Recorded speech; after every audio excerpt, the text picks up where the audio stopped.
We all come to a story with hopes and expectations, looking for an answer.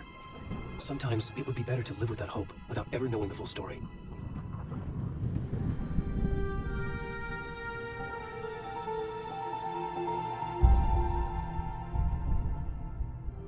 In a horror story, there are only victims and monsters.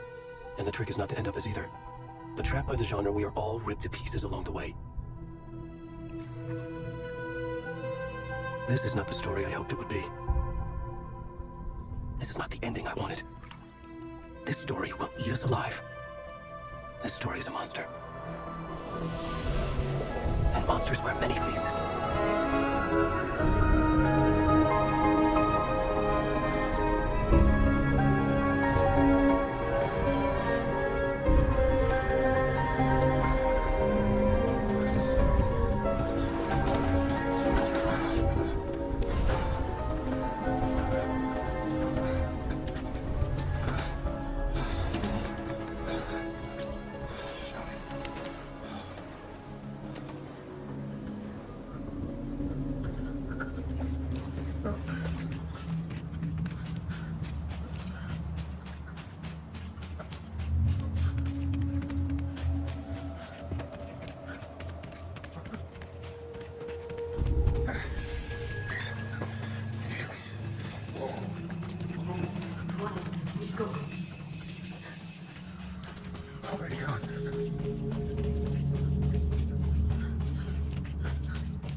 Hey, kiddo. How are you? I'm good, Mom. How are you? This trip might take a little longer than I thought. I'm sorry I've been gone so much lately, Logan. Oh my god, Mom, it's not your fault people get all murdery. What happened? Just work stuff. Right. Well, Dad and I are just watching the latest episode of Night Springs here. Mom, it's so good. No spoilers! I'll let you get back to the show. You were supposed to wait and watch with me. I love you both. This is what happens when you go on work trips, Mom. Love you too. And say hi to Casey. Tell him to stop brooding so much. Logan? I will. Bye, kiddo.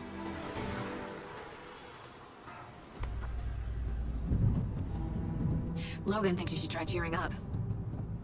Snarky kid. Wonder where she gets that from.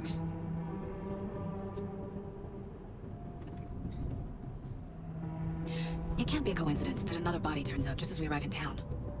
Feels like the killer's leaving us a message. I'm glad you're on this case with me, Anderson. It's right up your alley. You should take lead. Think of me as the backup. Okay. Any words of advice?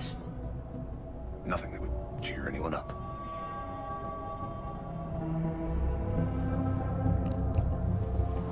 Here we are, Cauldron Lake. Time to get to work.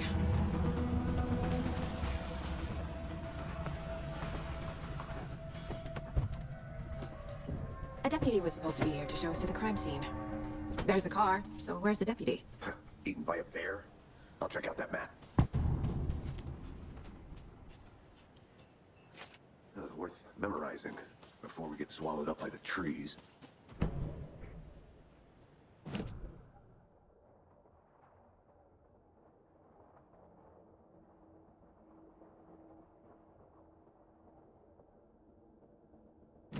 You're the one who wanted to switch. I think I hear someone. I'm walking all the way back down. Could be our deputy. I can go take a look.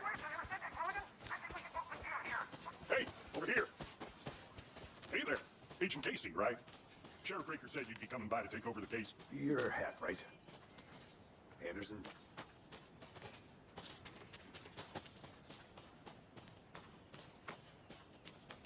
Saga Anderson. I'll be leading this case. Seems you already know my partner, Alex Casey.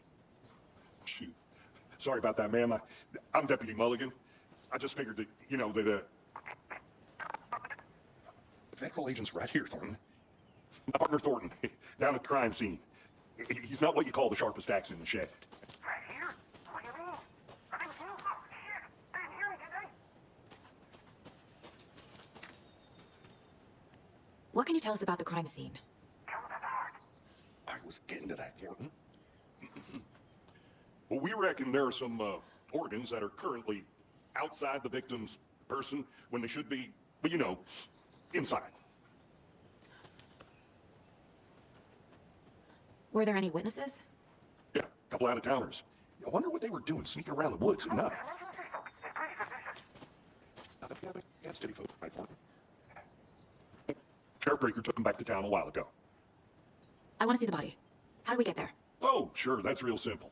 Just through the hole in the fence, down the hill towards the lake, around the old convenience store. You can't miss it. Everything's been closed since the area was fenced off. The store, the campground, all of it. Mulligan, tell them I'm here with me. I'll show them around. They got it, Thornton.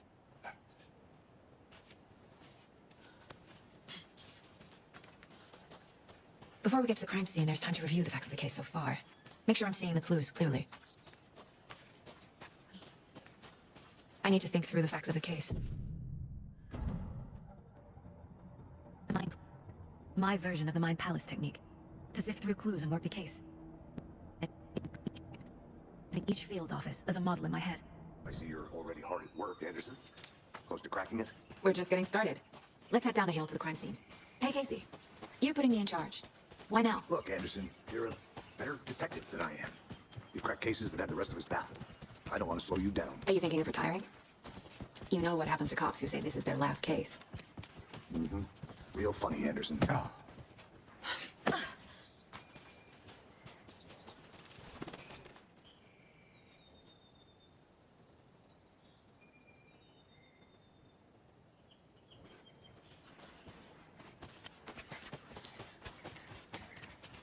Fucking nature.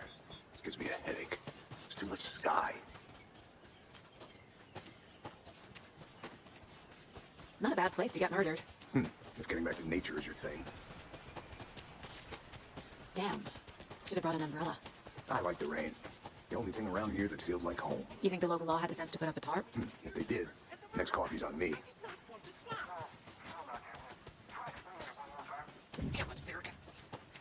Hey! Deputy Thornton, I take it. That's me, at your service, ready to get this case solved. And the body's behind the store. Come on, I'll show you. So, FBI, huh? That's so cool. Hunting down psycho serial killers and shootouts with the mob. You forgot the UFO cover-ups. What? Those are real? You guys hiring? Let's just see this body, shall we?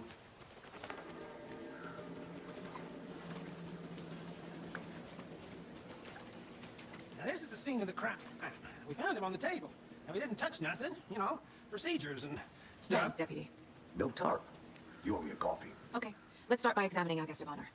Does this fit the MO of the previous murders? Step 1. Examine the corpse.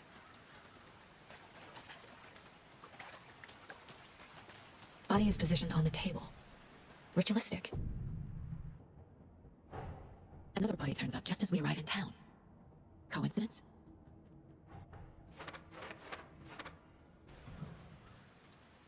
Incise stab wound. Chest cut open. Heart removed. The killer left the heart right next to the body. Bruising on the wrist from the cargo straps holding him down. Removed from chest. Strapped by the wrists. Definitely matches the previous murders. But this time the heart and the straps were left behind.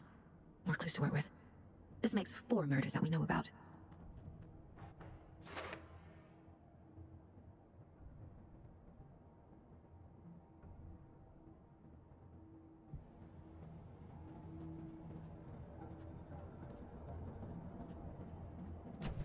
Who is our victim?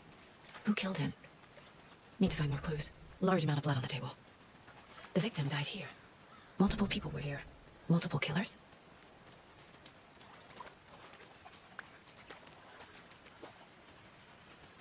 Did they plan for the murder to happen here?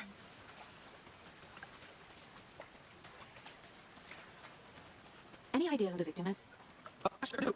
Down about 13 years ago. Now, I haven't heard a word about him since. Well, until now. Nightingale. Robert Nightingale?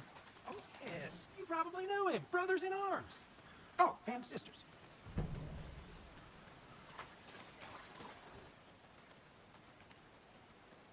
Someone was drinking beer. They spent time here, waiting. Someone left in a hurry. Knocked the tripod over. Was it for a camera?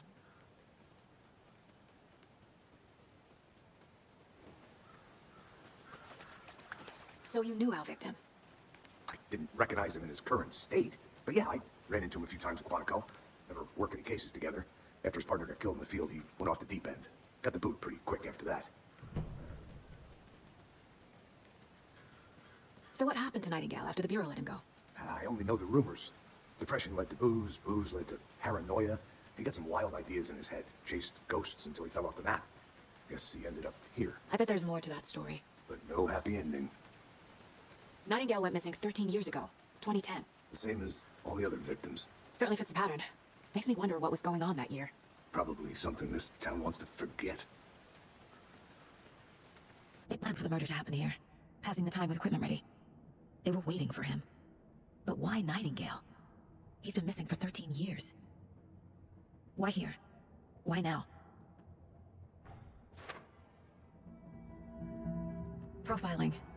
Get into the subject's head. See what they saw. Feel what they felt. Use whatever I know about them to guide my intuition to a revelation. Piece it together.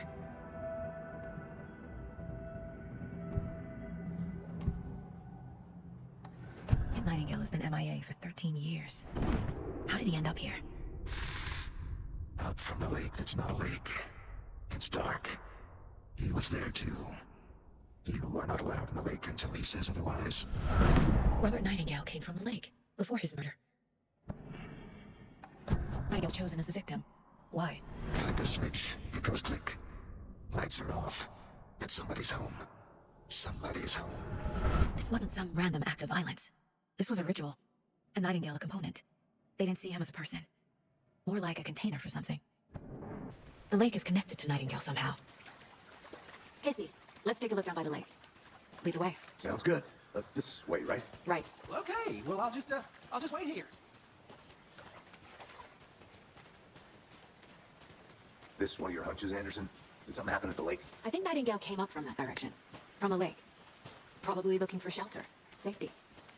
They were waiting for him. When you're ready, I'd love to hear what you put together so far. Sure. It's not that complicated.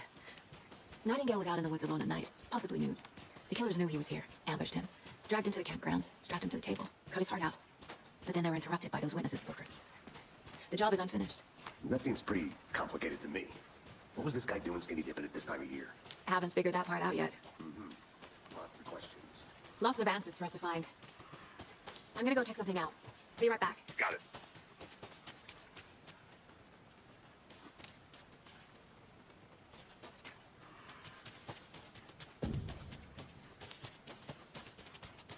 I didn't know trees got that big. Gives me the creeps. You need to get out more. It is kind of creepy, though. There's a piece of paper on the ground. Tracks. Barefoot. Nightingales? They come out from under the boulder. It makes no sense.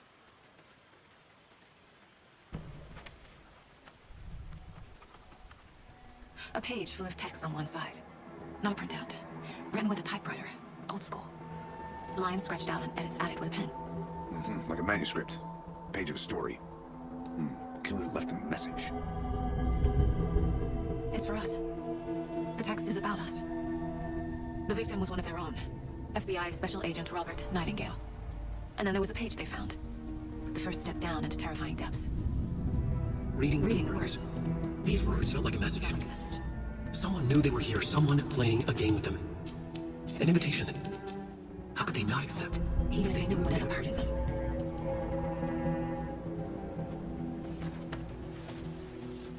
Someone's been watching us. Playing a sick game with us. You were right. This is right up my alley. Nightingale came this way. Either he dropped this page, or the killers left it for us. I should profile Nightingale about this page.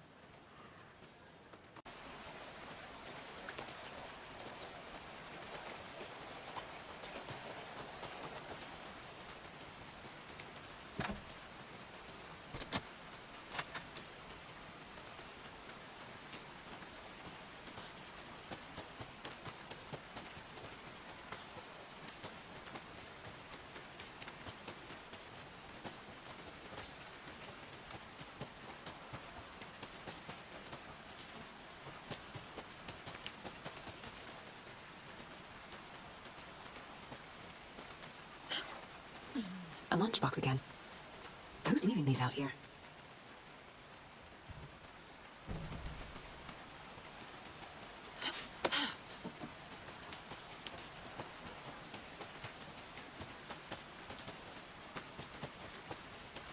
Can't fit the clues all together yet. Heart removed, tripod, tracks leading to a dead end.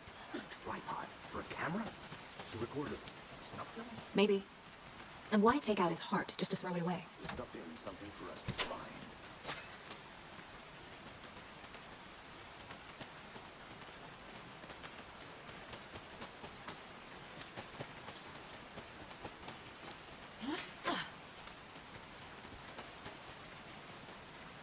Here we are. Let's drive back to town and meet the sheriff at the diner.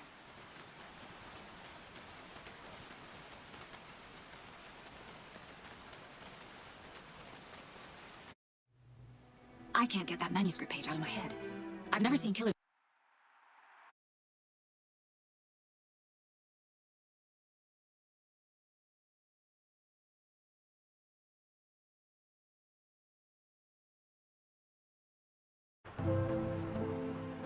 Need to swing by the lodge to get anything from the field office? No, I'm all set. I'll park there anyway. I want to walk to the diner, get a feel for the town.